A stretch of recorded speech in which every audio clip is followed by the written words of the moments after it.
You sir. से बहुत बहुत बधाई देता हूँ, शुभकामनाएं। नॉर्थ कश्मीर गजट के द्वितीय संस्करण का भी अनावरण अभी पब्लिकेशन के लिए कश्मीर राइटर्स एसोसिएशन तथा आर्मी के वरिष्ठ अधिकारियों को भी अपनी बधाई और शुभकामनाएं देता हूँ।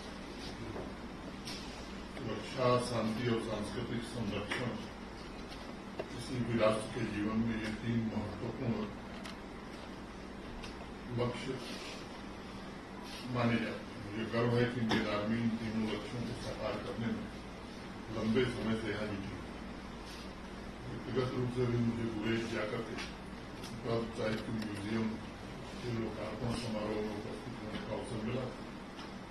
उस समय समुदाय के कुछ वृद्धजनों से बातचीत और संवाद का भी अवसर प्राप्त हुआ।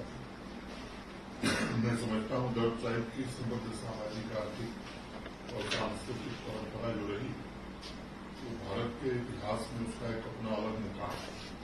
जब जनरल कालिया ने इस पुस्तक के लिए फॉरवर्ड लिखने के लिए मुझे कहा, इस पुस्तक के माध्यम से दर्द ट्राइबल समुदाय के ट्रेडिशनल विजडम नॉलेज, भाषा और सांस्कृतिक विरासत को भविष्य की पीढ़ी के लिए संरक्षित रखने का कार्य मैं समझता हूँ कि इसके माध्यम से किया गया है। डॉक्टर सुनील ने भाषा की विविधता की विवेचना करते हुए सीना और ग्रोपा का तुलनात्मक अध्ययन भी किया है और भाषाई लेगेसी के गूढ़ तथ्यों से नई पीढ़ी को जोड़ने का एक अद्भुत प्रयास किया है। मैं इसकी सराहना करूँ। फेस्टिवल, वेशभूषा, खान पान, सदियों से चली आ रही परंपरा के माध्यम से संस्कृति में निहित जीवन शक्ति को पाठकों और इस ट्राइबल समुदाय की नई पीढ़ी के सामने रखने का एक अद्भुत प्रयास है। मुझे लगता है कि किताबों या पत्र पत्रिकाओं के माध्यम से बहुत लोगों को बहुत सारी चीजें जानने को मिलती और इसकी सबसे बड़ी जिम्मेदारी होती है पढ़ने वाले पाठक की चेतना का द्वार कैसे खटखटाया जाए, जो आप कल्चरल इंसाइक्लोपीडिया ऑफ दर्द साहिब ने भविष्य के लिए विरासत तैयार करने के साथ साथ मुझे लगता है कि यहाँ की नई पीढ़ी की चेतना पर भी दस्तक देने का काम किया है।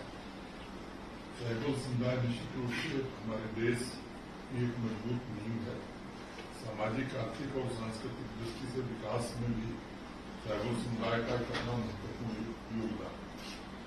अगर देश की आजादी के संघर्ष को देखेंगे तो मुझे लगता है उसमें भी अनेक ऐसे नायक पैदा हुए आदिवासी समुदाय में जिन्होंने देश की आजादी में अपना केवल सर्वोच्च बलिदान नहीं किया बल्कि महत्वपूर्ण योगदान।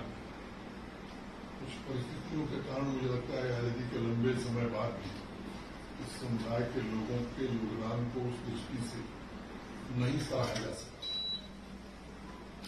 देश की मुख्य धारा से वो कैसे जुड़े, इसके अनेक पिछले 8-10 वर्षों में हुए हैं।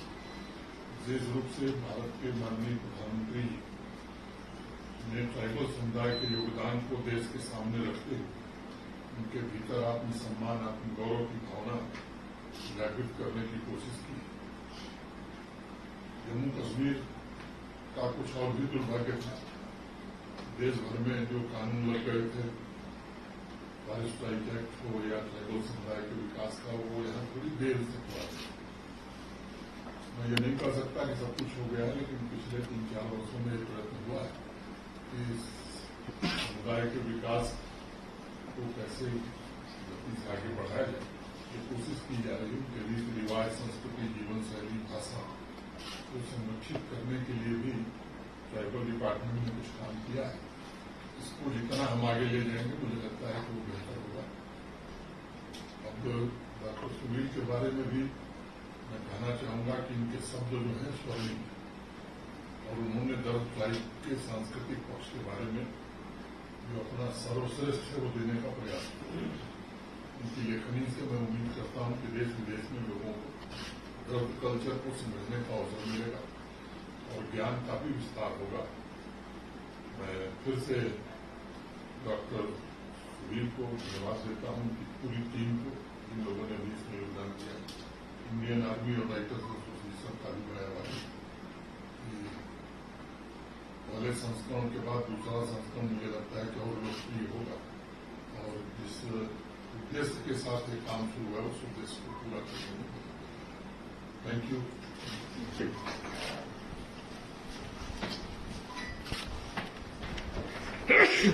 Brigadier Sunil Chadha, commander 60।